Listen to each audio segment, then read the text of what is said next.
This is problem 7-28 on page 343. The jack AB is used to straighten the bent beam DE using the arrangement shown.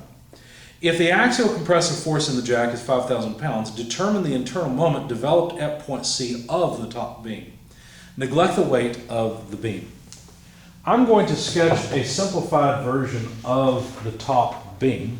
They didn't tell us how tall the top beam is.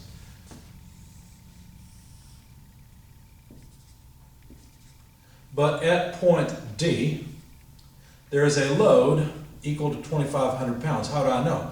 Because I know that the load in the center is 5,000 pounds from the jack, and since this beam is symmetrical, then the reaction loads at either end must just take half of the load. Okay? Now they gave us some geometry. They told us that the beam extends 2 feet beyond the point of application of force. In other words, from here to here is 2 feet, but that doesn't really matter.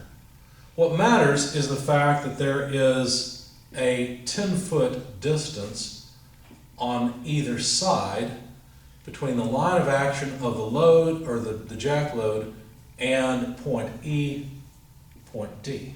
Okay? Point C is, of course, here in the center. That's where we care about the loading condition. Other than that, I don't know that they gave us much useful information. Why don't we make a free body diagram and cut the beam at point C? I'm not going to draw all of the beam. The beam beyond the loading point doesn't really matter. It's just along for the ride. And I've cut the beam just before the 5,000 pound load is applied. And so what I'm going to do is consider an axial load P, a shear V sub C, a moment M sub C, as shown. Now we know that there is a 10-foot length from D to C. Now if we sum forces in the horizontal direction, we get PC, that's it. So PC has got to be equal to 0. So there's our first pretty trivial result. What about if we sum forces in the vertical direction for our broken beam bit? Well, we've got negative 2,500 minus VC.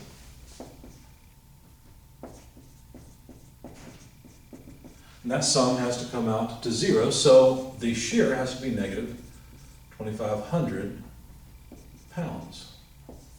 In other words, the shear is actually acting upward. Okay. What about summing moments? Well, if we sum moments about point D, taking counterclockwise as positive, well, we'll have the moment of the shear.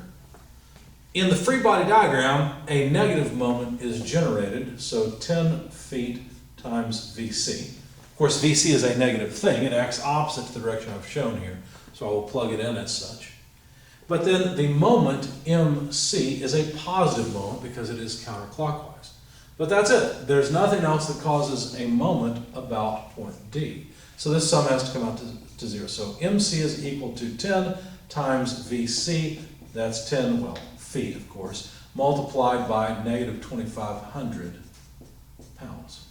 And so the moment at C comes out to negative 200, well, let's see, if we add another 0, 25,000 foot-pounds. So in other words, the moment in the beam is actually a counterclockwise moment at point C.